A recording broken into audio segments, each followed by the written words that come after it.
Hello, beautiful humans. Welcome to the Midlife Revolution. I'm your host, Megan Connor, and I've just spent I've spent the last few minutes trying to figure out how to make this live not a 4-hour live because there is a lot of new information to cover, and I want to talk about the Texas flooding. I also want to talk about Lori's filing for a new trial. So I prefer to cover the flooding first, but unfortunately, that's the thing that's going to take up the most of the time. I have so many things that I could share with you. I've been doing so much research today. I have literally been in a rabbit hole of research.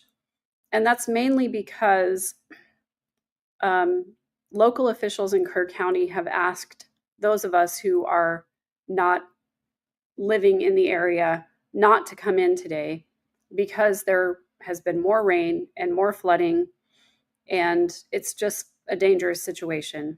And so I was disappointed to not be able to go back to Kerrville today to help out with the relief efforts. I am, however, working behind the scenes, I guess you could say, not being there in person. I've been trying to work with different entities to try and get relief into the Kerr County area. So, Joe Schmo, you can hop on anytime. I've been partnering with a company that makes electrolyte solutions.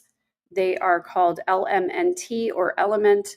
I use their supplements every single day. It is what I have here in my water bottle, always water with a packet of Element electrolyte solution. It is sodium, magnesium, other essential elements, so much healthier than Gatorade or any of those other drinks that have high fructose corn syrup in them. And I'm not sponsored by Element, but I got an email from them because I order from them so frequently about getting direct contact with people who could help first responders in the area. And I told them that I had contact with the Southern Oaks Baptist Church, as well as I had signed up to volunteer with the Salvation Army website, as well as I had been on the ground with the volunteer fire department in Center Point, trying to help individual people. So trying to get them connected with the people that could really benefit from their product. So they're going to be sending 120 60 packet boxes to the Southern Oaks Baptist Church so that first responders and other people who are working out in the field can have an electrolyte supplement to add to their water to help with those who are working in the heat. The unfortunate thing is that the rain today has really stalled all of the search and rescue efforts because of the risk of increased flooding. Jules, thank you so much that your subscribers continue to donate. I really appreciate that. And again, I have continued to include that the best way to donate is to go to that community outreach website that I have continued to promote. It's the one that has been put up by the Kerr County area to donate directly to victims that benefits all of the residents in the 5 counties that are most affected by the flooding. So, sorry, yeah, thank you. Thank you for loving my dogs. I'm sorry about all of their noises. Whenever I get on a live, they decide that they just want to be involved. So, I want to say thank you to everyone who has donated for gift cards. I have another $275 worth of gift cards that I'm ready to deliver as soon as I'm able to get back into the area. And I think that will be tomorrow. I've looked at the radar overnight. It doesn't look like there's going to be any more raining overnight. Although I'm a little concerned because I've texted a few of the people that I have helped personally with their homes, cleaning mud out of their homes, and I haven't heard back. So I'm a little bit worried that those people have been displaced again and are in areas where they can't send or receive text messages and calls. So I'm just concerned about the people who are in the area that I've tried to help. I've tried to reach out so many times to so many different people, and it seems like the response is small on some levels. So I want to just give the most updated figures at this moment. Right now, apparently, there are 132 people that have been confirmed dead. There's still about 160 people missing. However, multiple outlets have reported that because of the 4th of July holiday and tourists coming into camp along the river, it's impossible to know how many people are actually missing in this situation, which is really sad. And a lot of the time, some of these people came into camp in RVs, and the RVs were washed away with entire families inside. Therefore, there's nobody at this moment to report them missing. And so that's really the difficult part of it, is that we really don't know how many people are missing, and we probably won't know for many, many months. We've also found that I think I shared in my last update, not yesterday, but the day before, that the Guadalupe River empties out into Canyon Lake, which is a dammed lake, meaning that it has a dam at one end of the lake. And the Guadalupe River feeds into the lake, and then there's a dam on the other side of the lake, on the basically east side of the lake, that prevents the water from overflowing into the lower Guadalupe River. And then the Guadalupe River goes all the way down to the Gulf of Mexico. So it's very likely that remains will be found in Canyon Lake, if they decide to search Canyon Lake.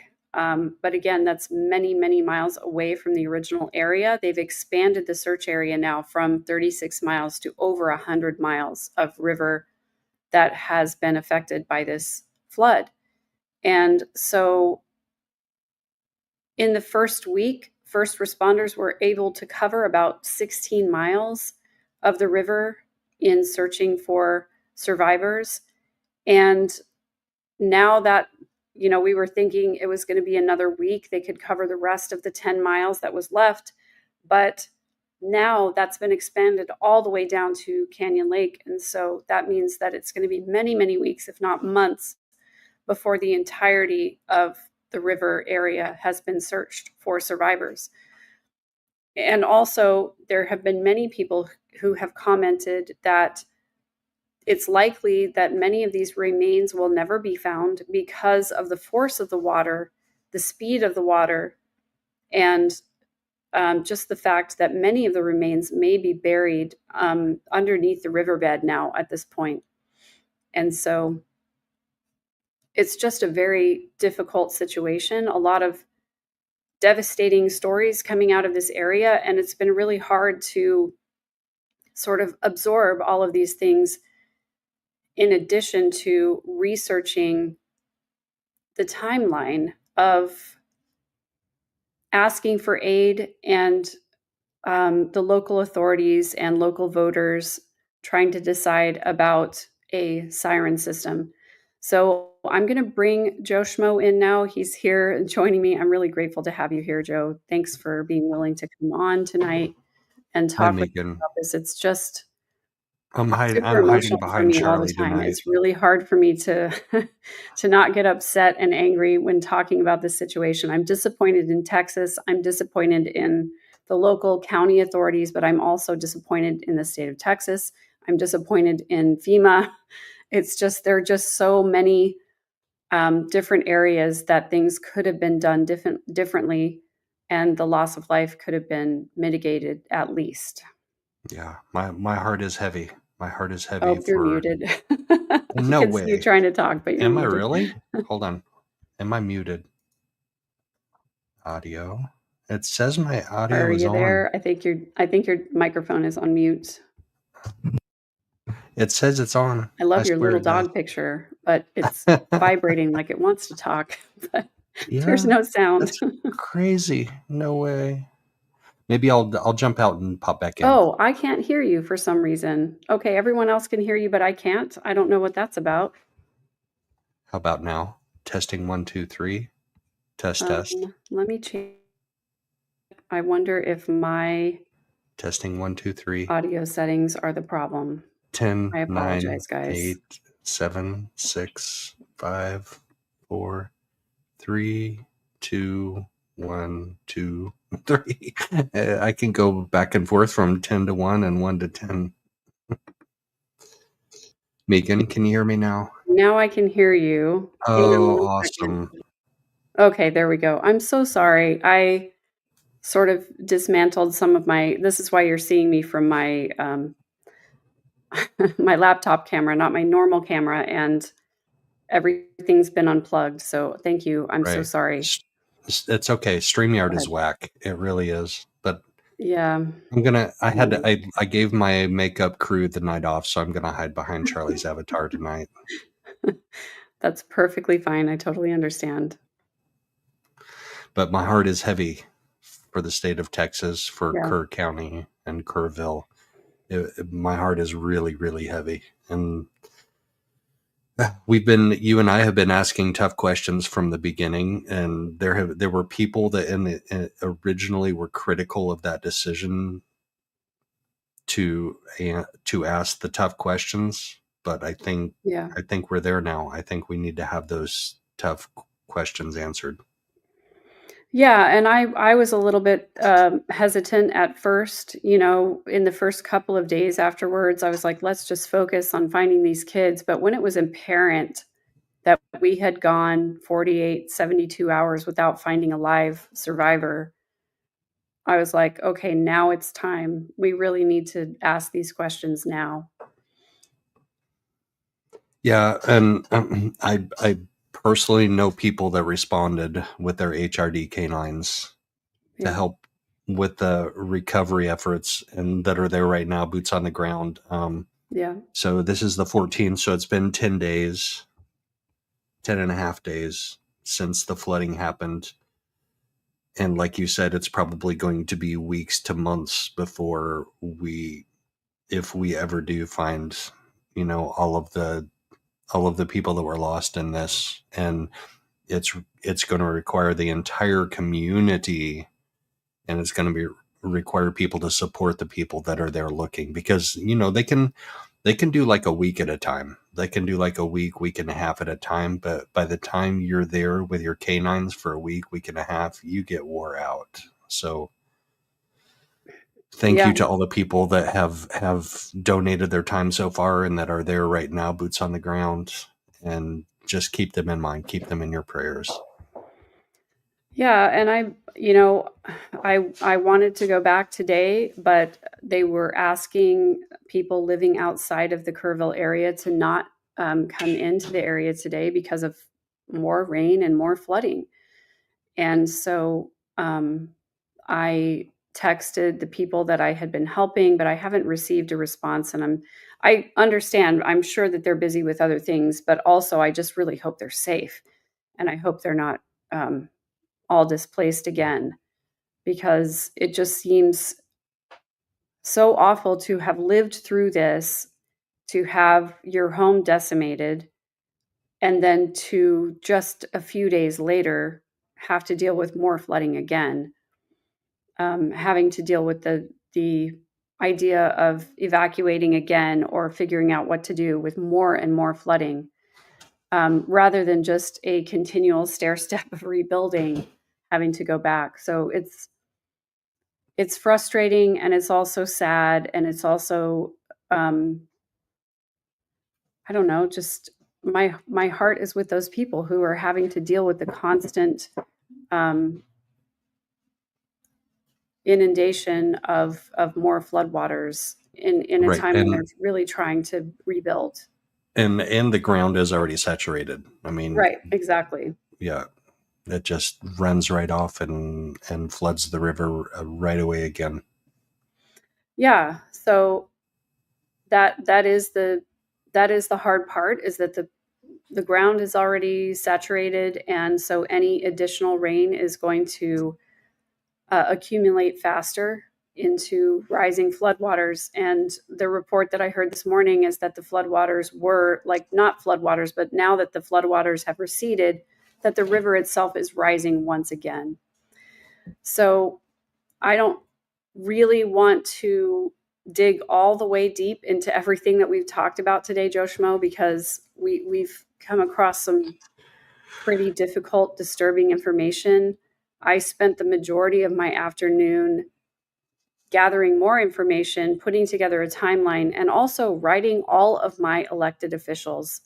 I literally wrote emails to 6 different elected officials this afternoon because Governor Abbott has called for a special session of the Texas State Legislature to meet starting on the 21st. And yeah, flood relief is going to be what he has said at the top of the agenda. But as we know, as many times is the case, when they call these special sessions, a lot of other garbage gets thrown in with whatever the main issue is. And I think that's going to be the case here as well. But yeah, and that's the case, unfortunately, with that article that you shared with me earlier. That's also the case with the national media. They get some things wrong that they right, really need to be getting right. Like right, FEMA has a predictive model for what these floods are going to look like in the future. Those are called flood insurance rate maps, FIRMs, and right, it's a predictive model. It's not based on what happened in the past. I mean, it kind of is based on what happened in the past, based on how much rain the area has seen in the past, but it's a predictive model. It's not. right. Anyway, yeah. Yeah. And the difficult thing is that what I've found in my research is that this has been an ongoing conversation since 2016 at least. And I suspect it's gone back even farther than that.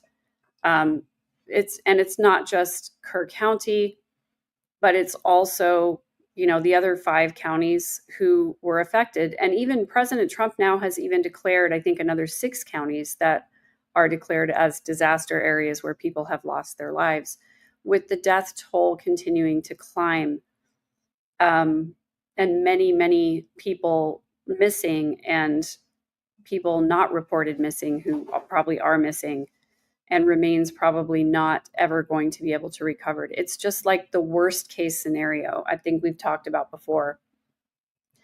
So what's really difficult to understand is that over the course of the last 9 years, that Kerr County and the surrounding counties have had this conversation about audible sirens over 24 times.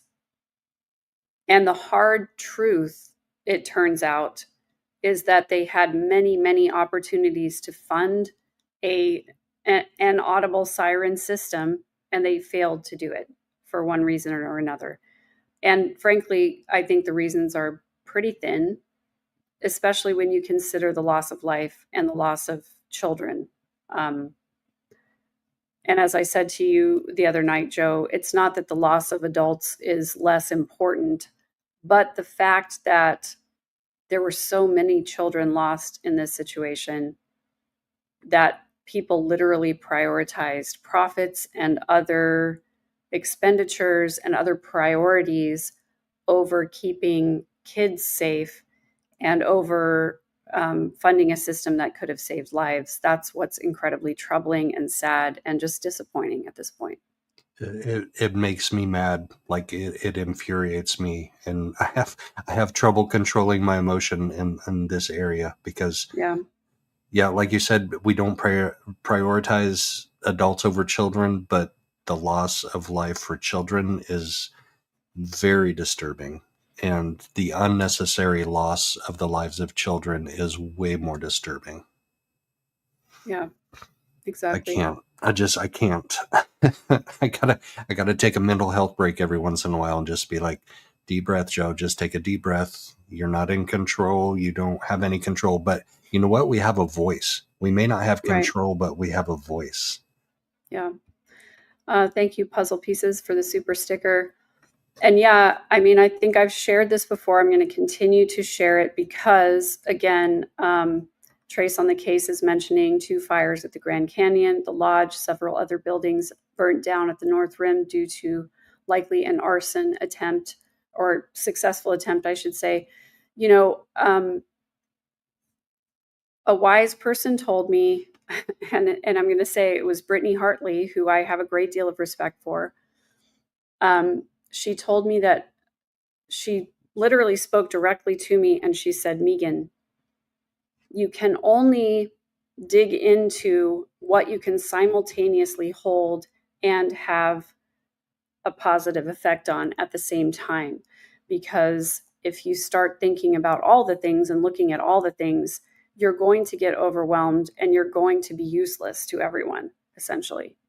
Say that one more time, please, so I can hear it, please. I'm going to look up the exact quote that she said to me because this was so consequential. I need to hear that. I need to hear this because, to be honest, I'm a little bit overwhelmed tonight. Yeah. I'm overwhelmed by Texas. I'm overwhelmed by London Valdez. She would have been 17 today. She went missing on June 7th and was found on June 12th. And that's a heartbreaking case out of Oklahoma. But today would have been her 17th birthday, which coincides with my big sister's birthday also today. And Yeah. it can get a lot. We need to figure out how to handle it. Yeah. So for those of you who are open-minded and interested in understanding spirituality on a different level, I highly recommend Brittany Hartley. She is an atheist spiritual director, which seems a little bit contradictory, but I promise you, she has so much intelligent things, so many intelligent things to say about the realm of spirituality and how you can forge your own spiritual path without someone telling you how to be spiritual. And that is how I initially found her, is that I was navigating this arena after losing my faith in the Mormon church. And I got all the way down to nihilism, where I thought, like, none of this actually matters. And I really felt so alone and helpless and hopeless, really.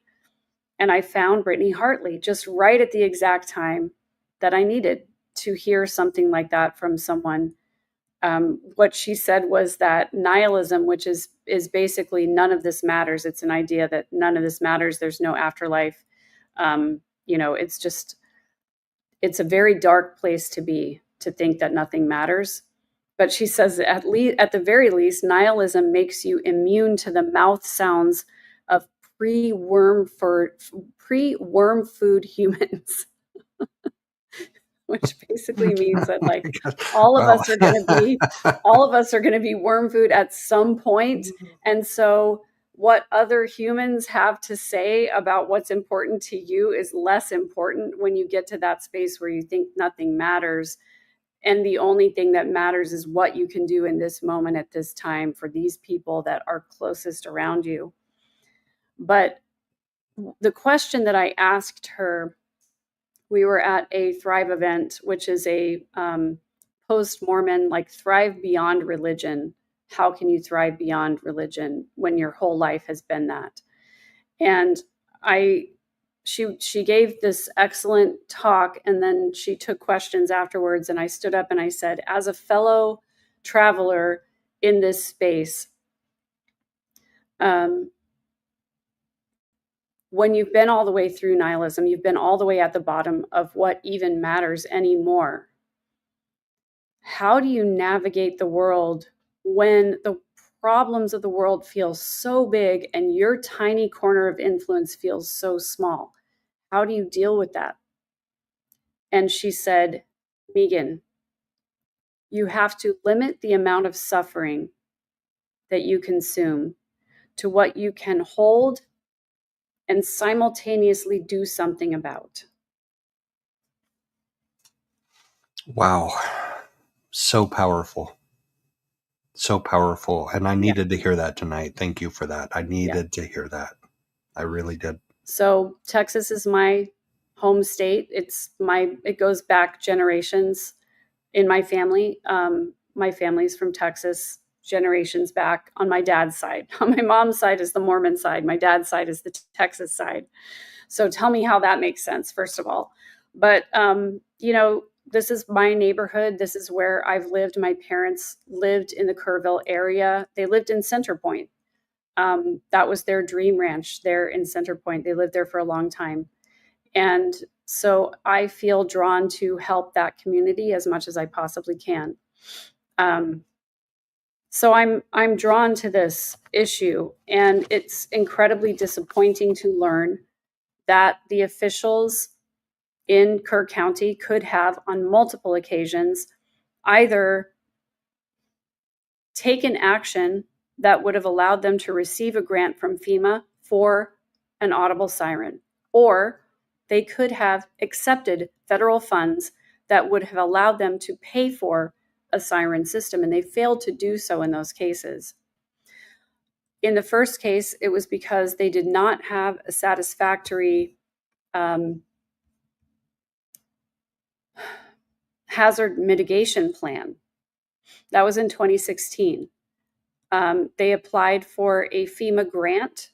It was less than $1 million that would have paid for this system.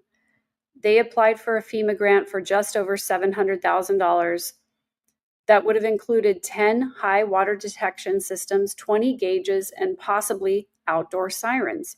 But it was rejected by the Texas Division of Emergency Management, which administers FEMA's Hazard Mitigation Grant Program in Texas, because, number one, they did not have a current hazard mitigation plan, and they didn't update it. They could have updated it, and they didn't. Additionally, they did not contribute local funding. So the grant itself required a local funding match. They would have asked for $125,000 each from Kerr County and from the Upper Guadalupe River Authority. The city of Kerrville would have had to contribute only $50,000, and they declined. And so the funding match requirements were not met. So in the wake of that application, priority was given to Hurricane Harvey affected counties. And given the fact that the funding environment is so competitive, and Kerr County, Kerrville specifically, didn't put up their matching contribution, and they didn't update their hazard mitigation plan, that grant was denied. So that was in 2016. Then in 2017, they took it to the voters of Kerr County and said it'll be less than $1 million, which, by the way, I have discovered through research is less than 1.5% of their annual budget. And the voters rejected it because they didn't want their property taxes to increase at that time. And some of them wholly rejected the idea of a siren because they didn't want their beautiful Guadalupe River area to be littered with ugly sirens that were going off in the middle of the night, affecting people. I'm sorry, what? Did they think that these sirens were going to just go off randomly? No, they would have gone off at the times that the river level was rising at an alarming rate. That's what those sirens are meant for. Even if they did go off randomly every once in a while, and we know that technological things happen every once in a while, and you might get a random siren every once in a while, is that not worth a child's life? One child's life. Even one. Yep. Even one. Yeah. So that was failure number one and failure number two. And then in 2021, the American Recovery Project Association, which was affiliated with COVID recovery, offered Kerr County $10.2 million in funds in November of 2021, but due to significant local opposition, primarily driven by political concerns, which I will not dig into again tonight, but it was basically political mistrust. People were afraid that there were going to be strings attached retroactively, which frankly is not really that big of a concern. They typically, federal funds, if there are strings attached, they're communicated up front. And if they are given retroactively, they're generally not upheld by courts, because you can't give someone money and then retroactively say, oh yeah, but wait, I also want you to do this other thing to qualify for the money I already gave you. Okay, But you've been doing some serious research today, girl.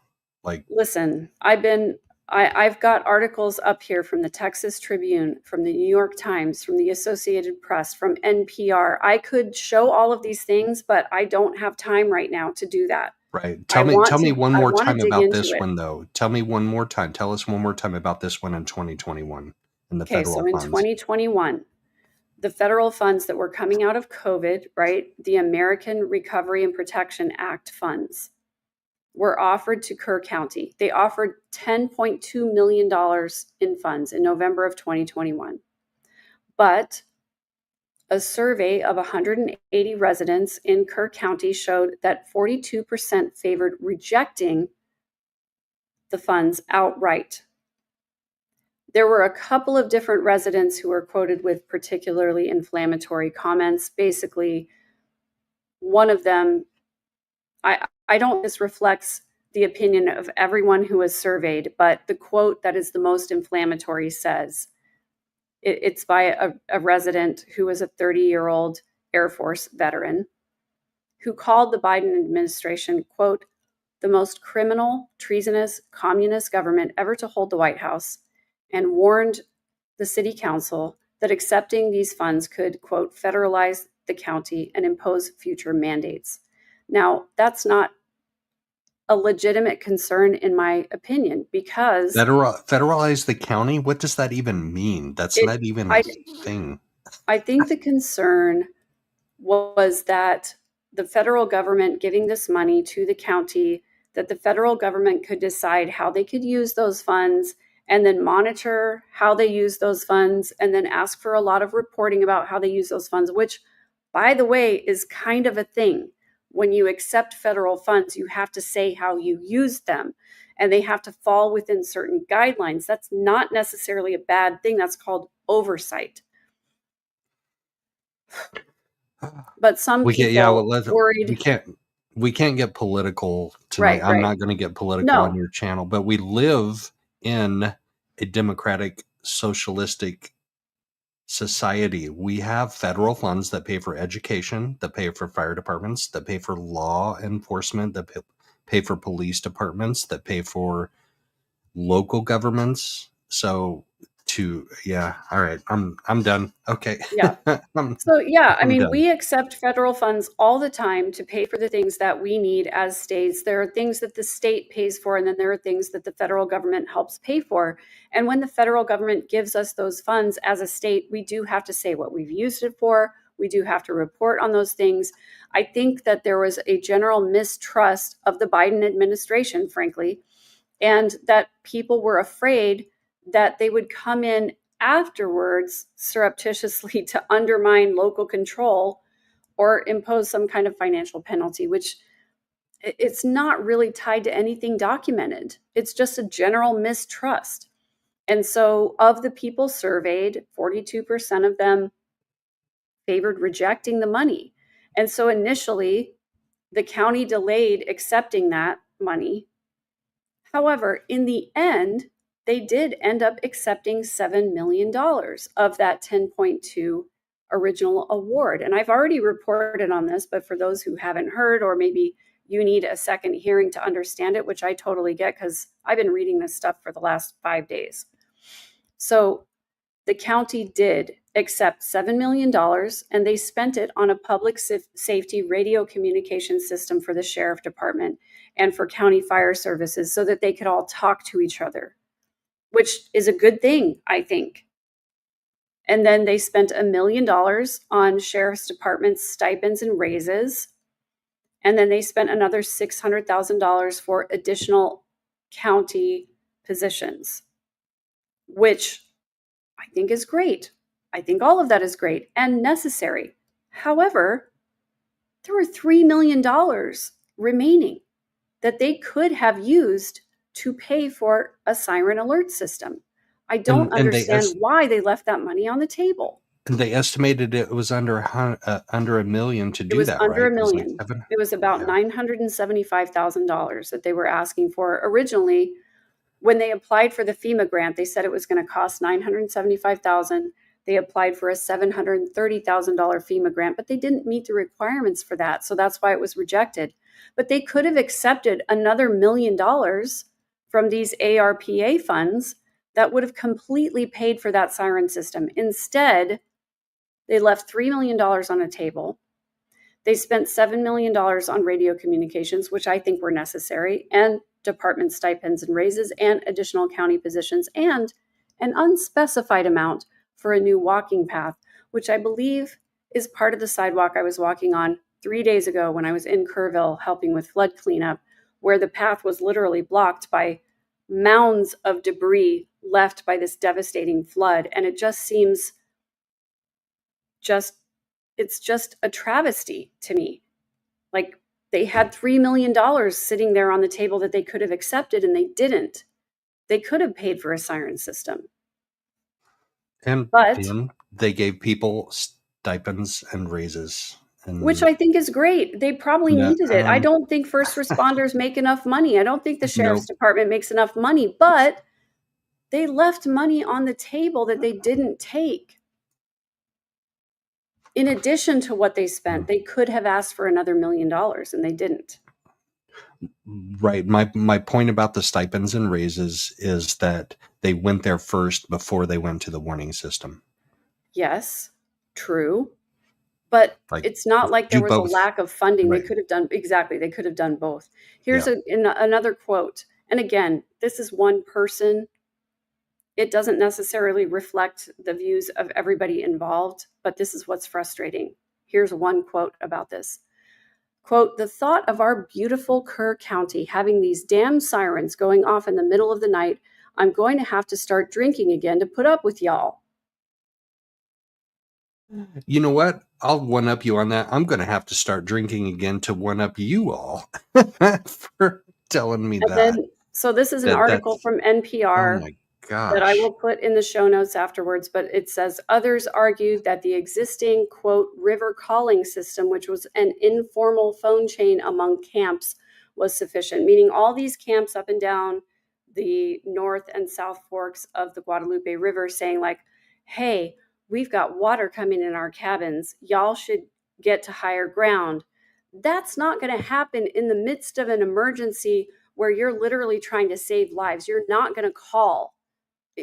This happened over the course of 90 minutes. There was not enough time for the water to rise, to get campers out, to get to higher ground, and to also call the camp down the river and let them know what's coming. That's not a plan.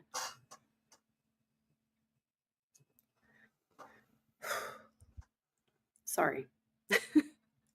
Yeah, you know what? There is a plan for that. You know what? It involves sirens going off in the middle of the night. That way nobody has to call anybody. You don't have to worry about cell service. You don't have to worry about the fact that the code red system works on cell phone data. Some people turn those off.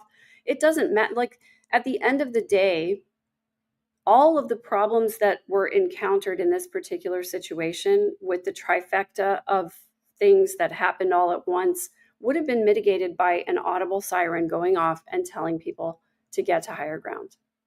The end. Yeah, it's my bottom line. Unnecessary loss of life. It is devastating. It is heartbreaking. And I'm so sad for the families. And I hope that the people that are out there right now searching for the people who are still missing can help you find closure for your family. I hope so, but I know for a fact not every single one of them is going to. It's just an impossibility.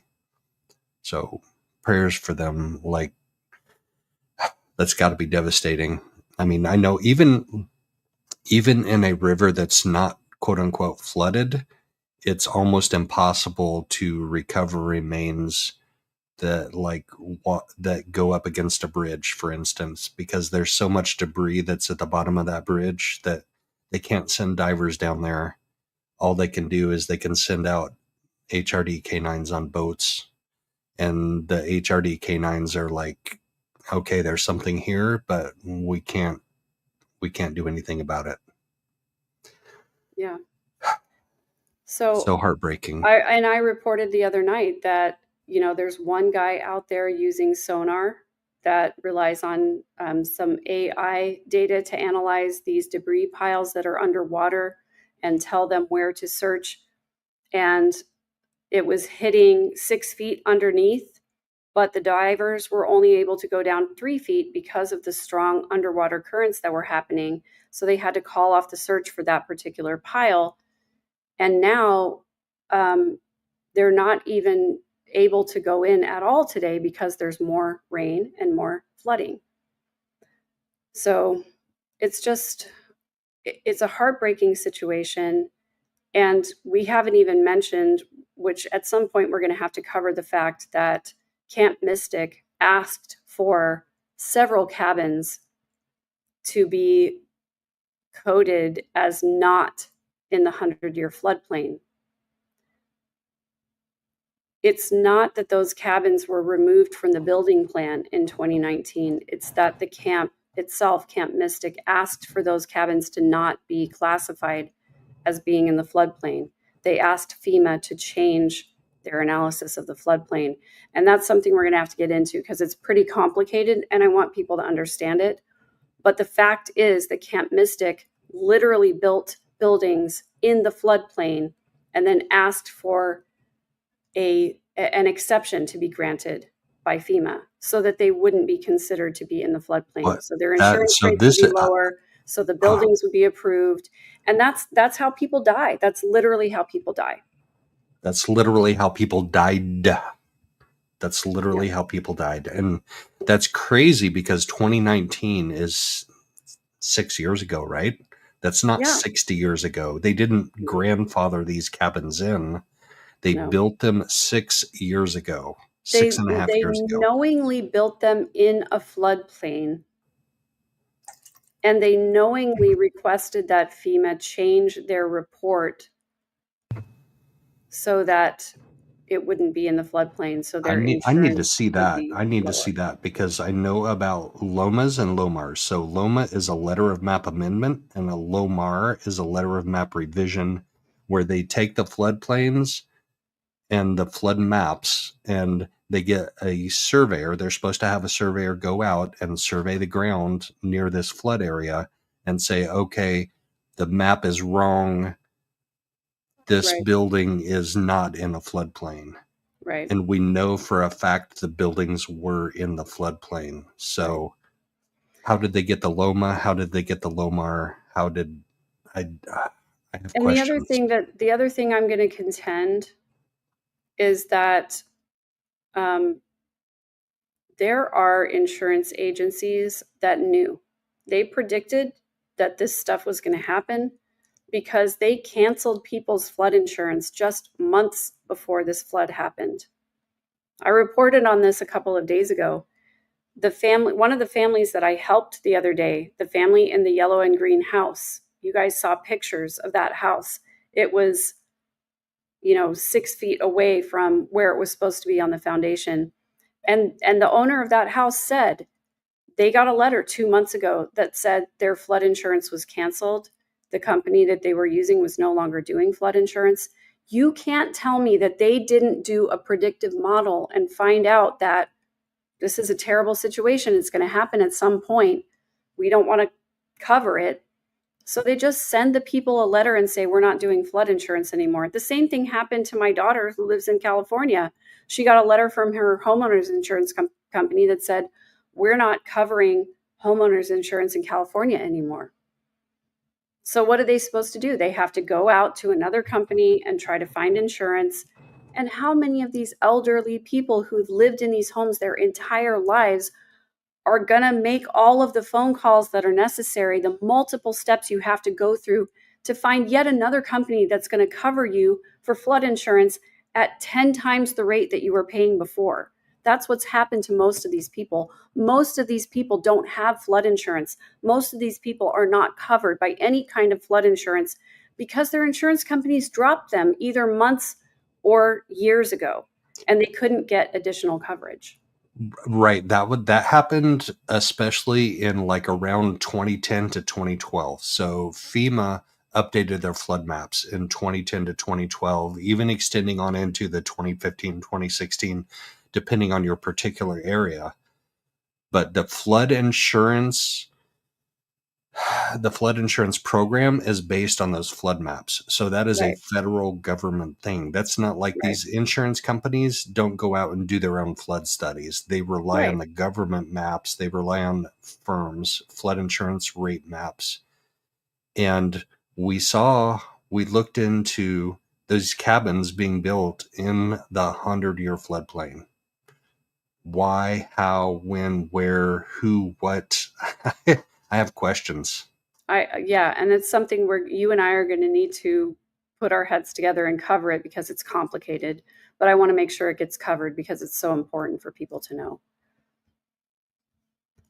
I promised that I would go on web sleuths, and so I'm going to need to drop off. But before I do, I did say that I was going to cover Lori Daybell, so I'm just going to share. I'm just going She to go takes through up this so much of our quickly. mental energy, right? Like, I know. just I mean, I honestly, I let's don't care anymore, but I feel like when it comes up, I need to share it. right. Yep. Yeah, I missed it because of the flooding today, because my sister's in Texas. I missed the document drop today, and you know me, I like to pride myself on being a researcher, and I missed this doc drop. Yeah, and it's totally okay. I mean, it's just I mean, I've been monitoring the docket, but actually, I don't want to share this one first. To be honest with you, I want to share the other one first because She the has a date is handwritten sooner. one. Have you seen the handwritten one? I haven't seen it yet, All but right. I'll cover it later. All right. I'll send it to you So in Web Sleuths. thank you. So the first one was on the 9th. This is the minute entry that says the court is in receipt of and has considered the state's request to file response to motion for new trial under seal. Good cause appearing, it's ordered granting the state's request.